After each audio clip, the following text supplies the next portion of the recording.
Hello बच्चों, आज हम हिस्ट्री का चैप्टर शुरू करेंगे। First chapter, the rise of nationalism in Europe.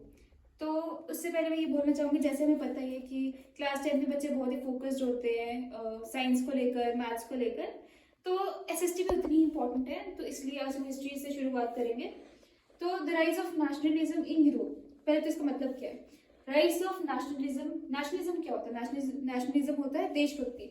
कैसे देशभक्ति जागी यूरोप में।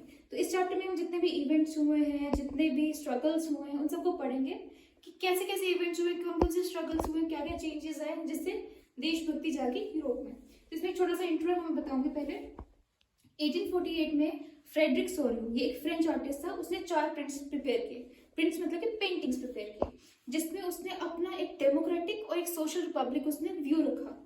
ठीक है, अब वो इस तरीके का था। उसमें से एक को मैं अच्छे से इलैबोरेट किए, वो बताएंगे। उसमें क्या था कि shows people of Europe and America. उसमें बहुत सारे लोग दिखाए गए हैं जो यूरोप और अमेरिका के, चाहे वो मेन हैं, विमेन हैं, जितने भी एजेस के हैं, बूढ़े हैं, बुजुर्ग हैं, यंग हैं, ऑल सोशल क्लासेस के लोग उसने दिखाए हैं वहाँ पे। People March in long lines across statue of liberty, और एक स्टैचू ऑफ लिबर्टी भी एक साइड पे, और वहां और दूसरी साइड से जो है लंबी लाइनों में, लॉन्ग लाइन्स में लोग जो है वो क्या है चलते हुए नजर आ रहे हैं स्टैचू ऑफ लिबर्टी के। अब इसमें एक important question, this is very important, वो पूछ सकता है, एक एमसीक्यू की तरह आ सकता है कि स्टैचू ऑफ लिबर्टी में उसके पास क्या है। ठीक है, उसने क्या क्या पकड़ा है। एक हाथ में उसने टॉर्च ऑफ एनलाइटमेंट पकड़ी है, ठीक है। दूसरे हाथ में उसने charter of rights of man, मतलब कि ह्यूमन अधिकार। दूसरे हाथ में उसके पास एक ह्यूमन अधिकार की बुक है, और दूसरी साइड पे एक टॉर्च होती है ना, मिसाल, उसे बोलते हैं टॉर्च ऑफ एनलाइटनमेंट। ठीक है, तो उसने ये 2 चीजें पकड़ी। तो वहां पे एक साइड स्टैचू ऑफ लिबर्टी और दूसरी साइड से लंबी लंबी लाइनों में लोग आ रहे हैं। अब एक साइड जो है ना, वहां पे remains of absolutist institution present on earth. अब ये एब्सोल्यूटिस्ट क्या होता है? एब्सोल्यूटिस्ट मतलब कि मोनार्की रूल, कि मोनार्की में जैसे पता है डिक्टेटर लोग होते हैं, जैसे कि किंग होते हैं, क्वीन होते हैं, तो जैसे उनके मुकुट वगैरह, ताज जो है ना, वो एक साइड नीचे जमीन पे गिरे हुए हैं। इसका मतलब ये है कि वो उसको एनकरेज नहीं करता, वो उस चीज को डिस्करेज करता है मोनार्की रूल को। तो एक साइड पे वो गिरा हुआ है। ठीक है, तो जो डिफरेंट नेशंस हैं, लोग जो आ रहे हैं ना लाइनों में, वो डिफरेंट डिफरेंट नेशन के लोग हैं। उनके पास उन्होंने डिफरेंट डिफरेंट फ्लैग्स पकड़े हैं। हर एक कंट्री ने अपना अपना फ्लैग पकड़ा हुआ है। हर एक कंट्री के लोगों ने अपने अपने नेशन के कॉस्ट्यूम डाले हुए हैं।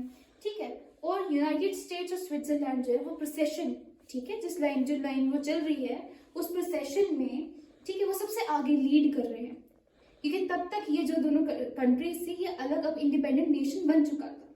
ठीक है, और फ्रांस जो था वो स्टैचू ऑफ लिबर्टी के जस्ट पहुंचा था पास। ठीक है, और उसके पीछे जर्मनी उसको फॉलो करते हुए आ रहा था, और भी बहुत सारी कंट्रीज थी जो कि पीछे पीछे जर्मनी के पीछे फर्दर फॉलो करते हुए आ रही थी। ठीक है, और उस सीन में उसने ऊपर से जो ये क्लाउड्स हैं, वहां से उसने हेवन से, फ्रॉम हेवन से क्राइस्ट, सेंट्स एंड एंजल्स, वो gaze upon the scene, gaze upon the scene में वो उसके ऊपर देख रहे हैं। उस सीन पे पूरी नजर रखी है उन लोगों ने। जो क्राइस्ट है, जो भगवान लोग हैं, वो ऊपर से देख के आशीर्वाद दे रहे कि हाँ, ये जितनी भी चीजें हो रही ठीक हो रही है, कि लोग जो है नेशन जो है वो इंडिपेंडेंट हो रहे हैं, डेमोक्रेसी आने लगी है, तो इस चीज को वो अपना ब्लेसिंग्स दे रहे हैं। तो एंड रिजल्ट इसका यही होता है बेसिकली, कि nation state developed in place of multinational dynastic empires. उसका बेसिक यही था कि एकता वाला एक देश बने, एक नेशन बने, इंस्टेड ऑफ छोटे छोटे जो राजाओं ने जो रूल किए होते हैं देश, उनके बजाय एक नेशन बनना चाहिए। ठीक है, और वो अल्टीमेटली बनता भी है। ठीक है, तो यही है इंट्रो, यही चीज उसने बताई दी है। तो बच्चों, इस टॉपिक में से जो मेन चीज है वो यही आ सकती है कि स्टैचू ऑफ लिबर्टी के क्या क्या उसने पकड़ा हुआ, एक हाथ में टॉर्च ऑफ एनलाइटमेंट और दूसरे हाथ में charter of rights of man. एक ये चीज है विच इज इंपॉर्टेंट। दूसरी चीज वो ये पूछ सकते हैं कि भाई फ्रेडरिक सोरियो ने 4 प्रिंट्स बनाए थे, उसमें से एक को एलैबोरेट थोड़ा सा करने के लिए, और बस इसमें इतना ही इंपॉर्टेंट है। ठीक है, अब ये जस्ट एक इंट्रो थी। इसके बाद जितने भी मेन आपको टॉपिक्स हैं वो मैं एक्सप्लेन करते जाऊंगी। ठीक है, अगली वीडियोज पे मेरी। Thank you.